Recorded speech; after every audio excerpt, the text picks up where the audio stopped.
to a true crime book. However, after speaking with so many observers, it is clear to me that these are precisely those who, unlike me, had lost so much as the syndicate's numerous affiliates terrorized, polluted, and looted their neighborhoods. It never made sense to them that the Black Mafia was still treated as a legend on the street, rather than a significant, disturbing part of the city's history.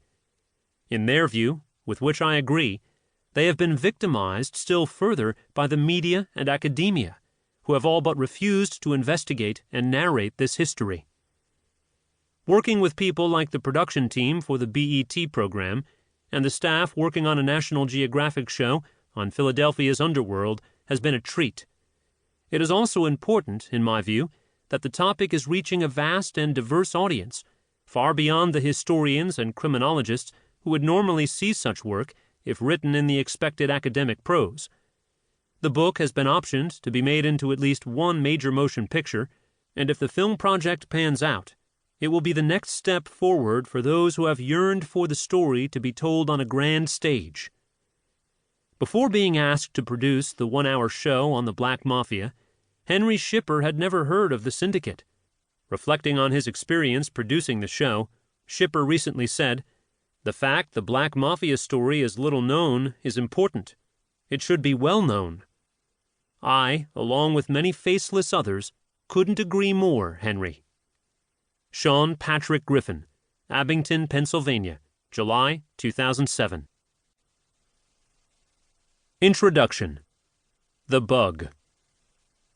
At 7:15 a.m. on 7 October 2003, Philadelphia police officers conducting a supposedly routine sweep for electronic devices in the mayor's office at room 215, City Hall, found a sophisticated listening apparatus hidden in the ceiling.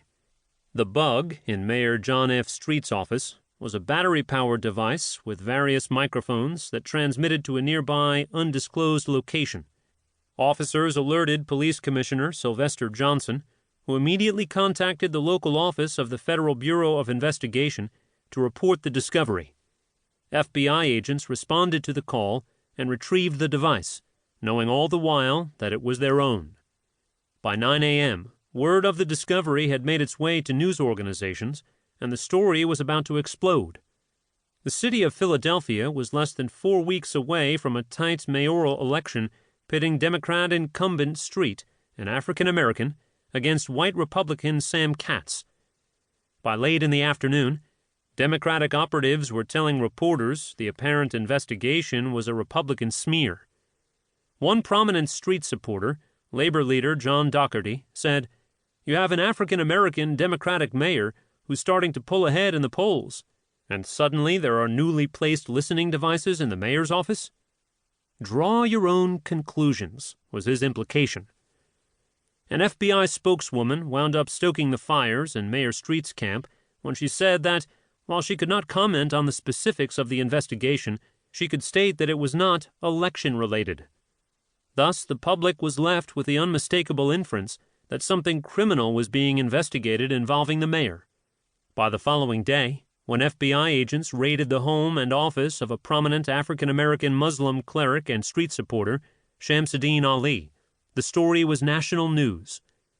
Mayor Street's press secretary, Frank Keel, sensing events were getting out of hand and could irreparably damage the re-election campaign, went on the offensive. "I let it rip," he later said.